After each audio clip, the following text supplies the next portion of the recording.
जो आज हम पढ़ रहे हैं शेमुशी प्रथमो भाग, जो कि 9वीं कक्षा के लिए संस्कृत की पाठ्य पुस्तक है। और आज हम पढ़ेंगे इसके 10वां पाठ जटायोः शौर्यम। 10 पाठ जो जटायु शौर्यम है, इसके प्रश्नोत्तर पढ़ेंगे बच्चों। तो इसके प्रश्नोत्तर शुरू करते हैं। और इसी तरह की और वीडियो देखने के लिए चैनल को सब्सक्राइब कीजिए, जिससे कि आपको वीडियो के नोटिफिकेशन तुरंत मिल जाए और 9th और 10th के आने वाले इंपॉर्टेंट क्वेश्चन भी मिलते रहे। तो पहला जो प्रश्न है, एक पदेन उत्तरम लिखत, एक पद में उत्तर लिखना है।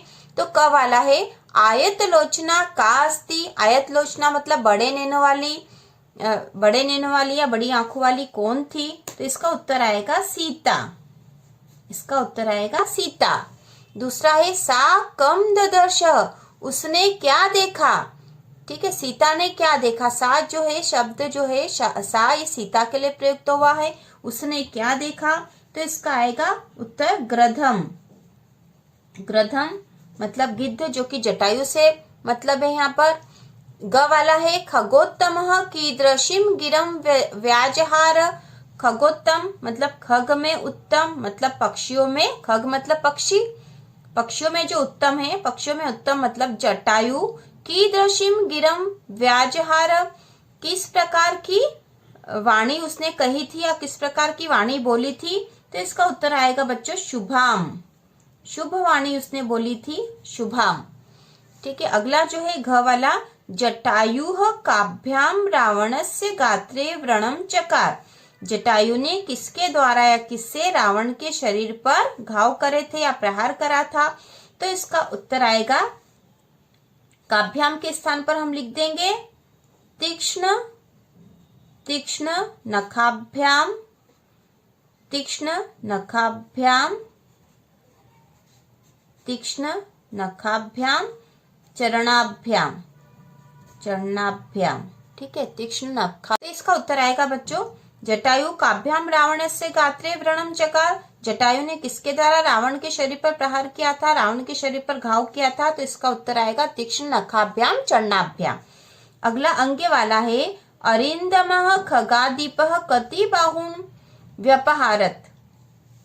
अरिंदमः मतलब शत्रुओं के दमन करने वाले, शत्रुओं को मारने वाले। खगादीप मतलब जटायु, जो पक्षियों के जो राजा है, उसने कति बाहुन व्यपहारत, कितनी बाहुओं को या कितनी भुजाओं को उखाड़ा था?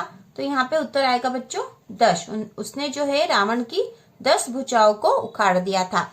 तो ये प्रश्नोत्तर है, आसानी से आपको याद हो जाएंगे, आप 1-2 बार पढ़ लोगे तो। जैसे आयत लोचना का अस्ति, बड़े नेत्रों वाली कौन थी? उत्तर है सीता।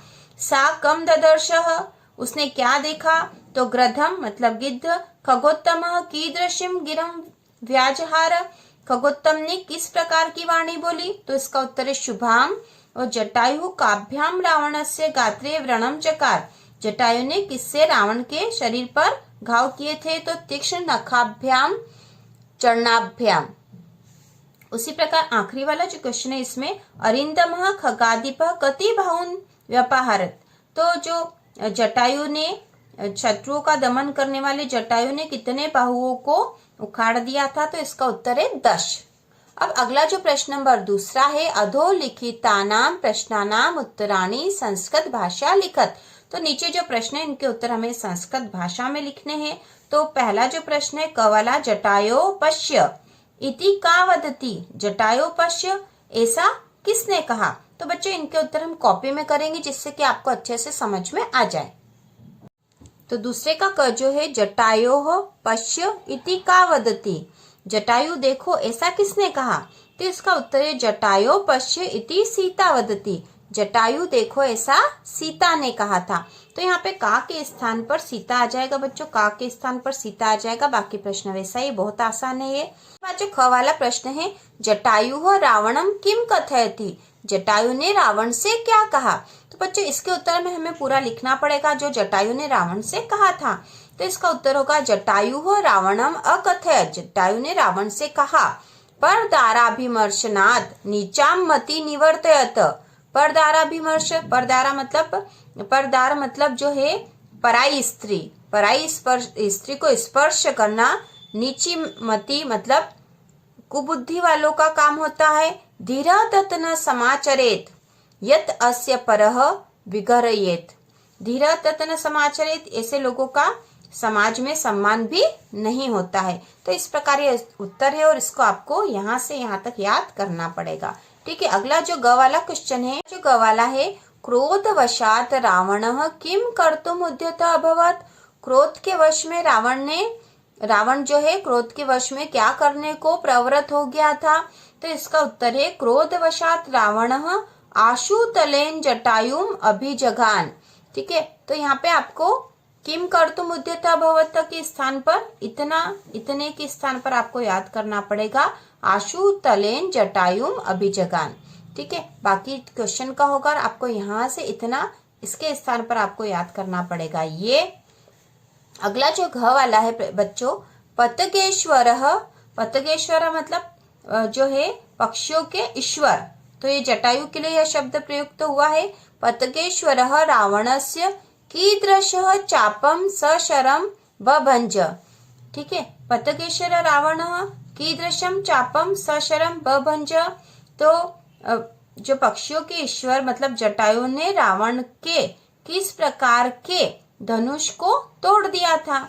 तो इसका उत्तर है पतगेश्वर रावणस्य मुक्ता मणि विभूषितम। ठीक है, मुक्ता और मणियों से विभूषित चापम मतलब धनुष को तोड़ दिया था। तो यहाँ पे आएगा कीदृशः के स्थान पर आपको लिखना है मुक्ता मणि विभूषितम। बाकी जो है प्रश्न के जैसा ही रहेगा, तो ये आसान है। कीदृशम के स्थान पर मुक्ता मणि विभूषितम। तो इसका उत्तर होगा पतगेश्वरः रावणस्य मुक्ता मणि विभूषितम चापम सशर बभंज। अंग्य वाला बच्चों, जटायु केन बाम बाहुम दंशति। जटायु ने किससे जो है रावण की बाम बाहु मतलब बाएं भाग की भुजाओं को चोट पहुंचाई थी। ठीक है, क्षत विक्षत कर दिया था या चोट पहुंचाई थी। तो इसका उत्तर होगा जटायु टुंडेन बाम बाहुम दंशति। टुंडेन केन के स्थान पर आ जाएगा टुंडेन। तो जटायु टुंडेन मतलब चोंच के द्वारा बाएं भाग की भुजाओं को चोट पहुंचाई थी या उसे क्षत विक्षत कर दिया था। तो इस प्रकार यह प्रश्नोत्तर हो गए हैं। नंबर तीसरा है उदाहरण मनुसृत्य णिनि प्रत्यय प्रयोगम कृत्वा पदानि रचयेत्। तो यहाँ पे उदाहरण को देखकर आपको णिनि प्रत्यय का प्रयोग करके पदों की रचना करनी है। तो यहाँ उदाहरण दे रखे हैं दो, गुण धन णिनि। तो णिनि जो है प्रत्यय है और जब गुण में यह प्रत्यय लगता तो बन जाता गुणेन। गुणेन मतलब गुणे। उसी प्रकार दूसरा उदाहरण दे रखा दान धन णिनि प्रत्यय लगा दिया है तो इससे बन गया दानिन मतलब दानी। उसी प्रकार अगला दे रखा कवच धन णिनि प्रत्यय लगाना है। तो यहाँ पे जैसे उदाहरण में दे रखा हम वैसे कर लेंगे बच्चों। तो यहाँ पे णिनि जो प्रत्यय है उससे ई की मात्रा लगी और न बना है। यहाँ पे भी ई की मात्रा लगी और न बना है। जो आखिरी वाला वर्ण है उसमें ई की मात्रा लगी। तो उसी प्रकार हम यहाँ करेंगे। आखिरी वाला वर्ण जो है यहाँ पे च है तो च में ई की मात्रा लगेगी कवचिन। ठीक है, और न लग जाएगा तो कवचिन। उसी प्रकार शर धन णिनि प्रत्यय है तो इससे बन जाएगा शरीन शरीन। ठीक है, शरीन। इसी प्रकार अगला है जो कुशल में णिनि प्रत्यय लगेगा तो बन जाएगा कुशलीन। कुशल में ई की मात्रा लग जाएगी और न कुशलीन। ठीक है, उसी प्रकार अगला जो दे रखा है इसमें धन, धन में जो णिनि प्रत्यय लगेगा तो बनेगा धनिन धनिन।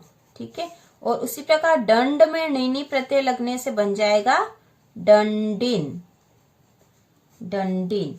ठीक है, अब अगला जो दे रखा प्रश्न रावणस्य जटायोश्च विशेषणानि सम्मिलित रूपेण लिखितानि तानि पृथक पृथक कृत्वा लिखत। रावण और जटायु के लिए जो विशेषण है उन्हें सम्मिलित रूप से यहाँ लिखा गया। उन्हें चलो बच्चों करते हैं। यहाँ पे उदाहरण के रूप में दे रखा है रावण और जटायु। तो रावण के लिए जो भी विशेषण इस पाठ में प्रयुक्त हुए वो हमें यहाँ लिखना है और जटायु के लिए जो भी विशेषण प्रयुक्त हुए वो हमें यहाँ से ढूंढकर यहाँ लिखना है बच्चों। तो पहला यहाँ पे एक उदाहरण के रूप में दे रखा युवा। ठीक है, युवा और इधर दे रखा वृद्ध। तो हम रावण के लिए कौन कौन से प्रयुक्त हुए थे। तो युवा हुआ था, फिर सशरह तो सशरह लिख लेंगे यहाँ पे सशरह सशरह। और वृद्ध जटायु के लिए प्रयुक्त हुआ था ठीक है। उसी प्रकार अगला है हताश्व। हताश्व मतलब जिसका घोड़ा मारा गया है ना, हताश्व। तो हताश्व कौन था? रावण था। हताश्व रावण था। उसी प्रकार महाबलः, तो महाबलः कौन था बच्चों? जटायु था। महाबलः जटायु। उसी प्रकार पतग, उसके बाद है पतग सत्तमः, तो पतग सत्तमः जटायु था। पतग सत्तमः, ठीक है। और अगला है भग्न धनवा, जिसका धनुष टूट गया है, तो वह कौन था? रावण था। रावण का धनुष टूट गया था, तो हम यहाँ लिखेंगे भग्न धनवा, रावण के लिए विशेषण प्रयुक्त हुआ था। अगला है महाग्रधः। महाग्रधः कौन था? जटायु था। महाग्रधः जटायु। उसी प्रकार अगला है खगादीपः, तो खगादीपः भी जो था वह शब्द जटायु के लिए आया था, ठीक है। खगादीपः पक्षियों का राजा जो था जटायु था। उसके बाद अगला जो क्रोध मूर्जित, तो क्रोध से मूर्जित कौन हो गया था? रावण हो गया था। तो हम यहाँ लिखेंगे क्रोध मूर्जित, क्रोध मूर्छित, ठीक है, रावण था है। उसके बाद पतगेश्वर, पतगेश्वर भी पक्षियों का राजा जो था वह जटायु था। अगला है सरथ। सरथ मतलब रथ के साथ कौन था? रावण था। तो हम यहाँ लिखेंगे सरथ, रावण के नीचे लिखेंगे। कवची, कवची भी कौन था? कवची भी रावण था, ठीक है।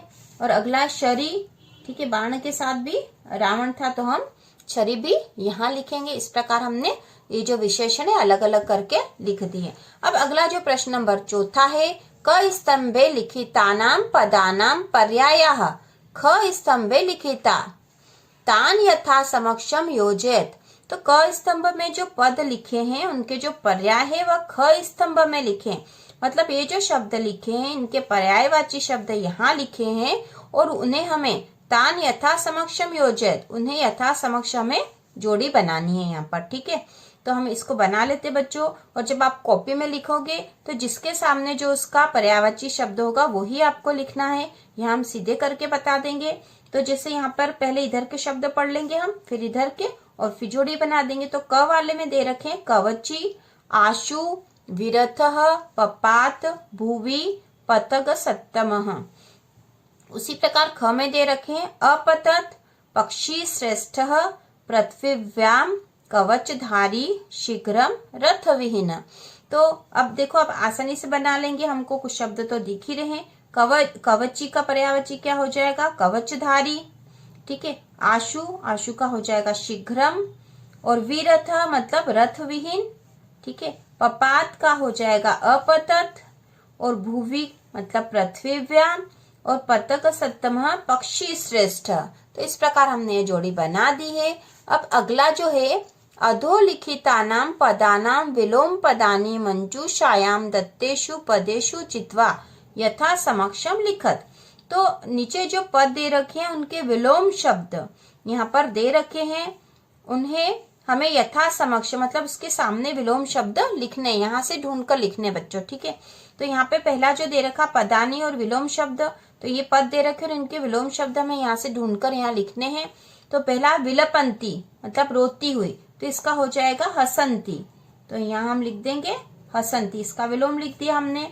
उसके बाद आर्य, ठीक है, आर्य का हो जाएगा अनार्य, अनार्य, ठीक है, अनार्य। और इसके बाद पीछे दे रखे हैं तो हमें ये शब्द, इस प्रकार बच्चों इनके विलोम शब्द हमने लिख लिए हैं क्योंकि पीछे से लिखने थे वो।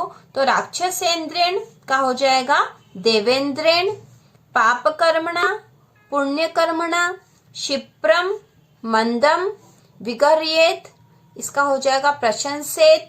वृद्ध, वृद्ध का है युवा, वामेन, दक्षिणेन, अतिक्रम्य, अनतिक्रम्य। तो इस प्रकार विलोम शब्द हमने ढूंढकर लिख दिए हैं। अब अगला जो प्रश्न है छठा, अधोलिखितानि विशेषण पदानि प्रयुज्य संस्कृत वाक्यानि रचयेत। तो यहाँ पे जो विशेषण पद दे रखे हैं बच्चों, इनसे हमको संस्कृत वाक्य बनाने हैं, ठीक है। ये विशेषण शब्द दे रखे हैं, इनसे हमें वाक्य बनाना है। तो चलो बना लेते हैं।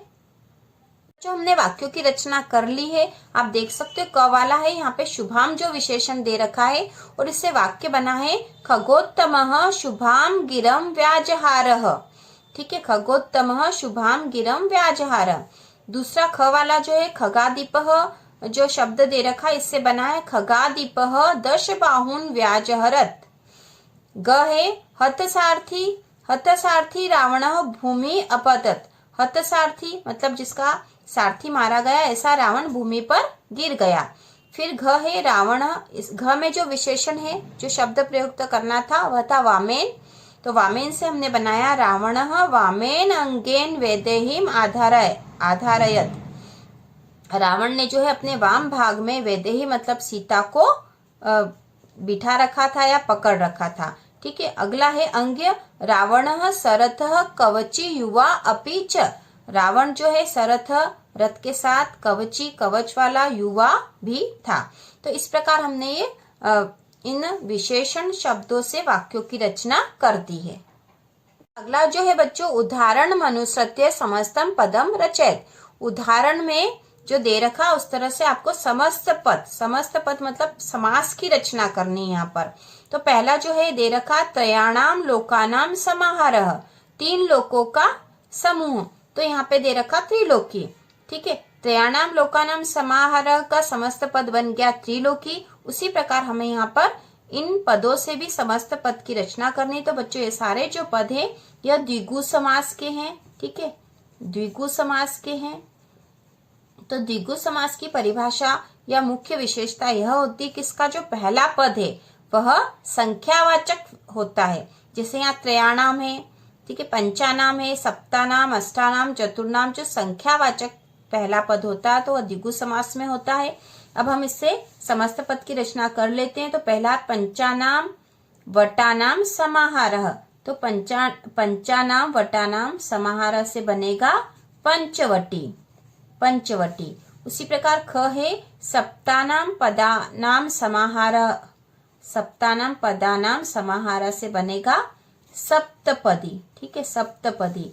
उसी प्रकार अष्टानाम भुजानाम समाहारः से अष्टभुजी, अष्टभुजी।